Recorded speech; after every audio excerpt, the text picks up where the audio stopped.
今天这料子是要做鸽子蛋的，但是我对这鸽子蛋的怎么做法，我们需要跟朋友溝通一下。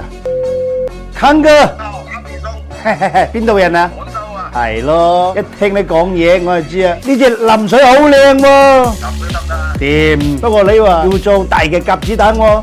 鴿子蛋係冇問題嘅，但係我有個少少嘅疑問，呢隻咧佢係夠純夠大，做幾大粒都得噶啦。你睇咁大橛好大粒噶啦，即係我驚佢話到時做出嚟太大粒，你驚佢啲種水分唔開。咁咧有兩個方法，最靚呢笪位喺呢度啦，係咪先？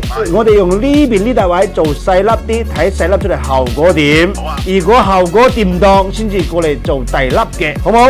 即係話，如果做出嚟細粒啲效果太好噶啦，咁我哋就冇再做太大粒啦。翡翠咧唔係越大越好嘅，翡翠係根據佢嘅厚度做幾多、做幾厚、出幾分水、光點樣出咗嚟，先至最佳效果，翡翠先至值錢嘅，好唔好？你幫我揸住。係嘅，仲有一件事要同你講嘅，你話呢邊咧，如果人哋中意可以同你賣，但係我唔可以同你賣，點解咧？如果我同你賣咧，個個都寄料過嚟要我同佢賣，咁我咪撲街。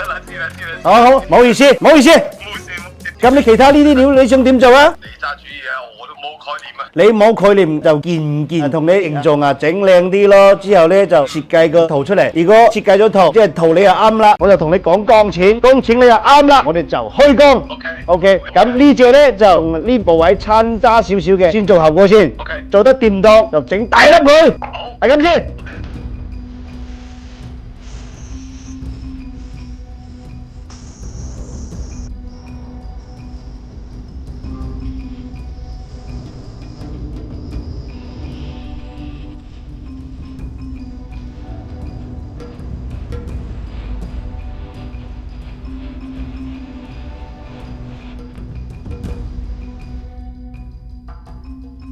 康哥，有冇麻煩到你啊？好啊，好啊。嚟，我啲疑問依家就俾你驗證下，你自己睇哦。好啊。係細粒啊靚，定係大粒啊靚？而家睇仲細啊，你細粒嘅靚啲啊。係嘅，所以話呢嚿最純最大嘅，我未喐佢就係先用嗰邊單少少嘅部位嚟做，就係咁樣嘅。我記住，我同你做咗一好大粒嘅鴿子蛋出嚟，冇後果咪嘥咗呢啲料，所以用嗰邊差啲位置做出嚟俾你睇。驗證晒咁我點啊？如果做你想做嘅，你做大粒冇問題；如果做價值嘅，肯定要做細粒嘅。如果做單點，你睇明顯出嚟係兩嚿食，唔係一嚿食嘅，係咪先？但其實佢係一嚿食嘅。做薄啲好靚係嘛？其實佢都唔薄㗎啦，都好厚㗎啦。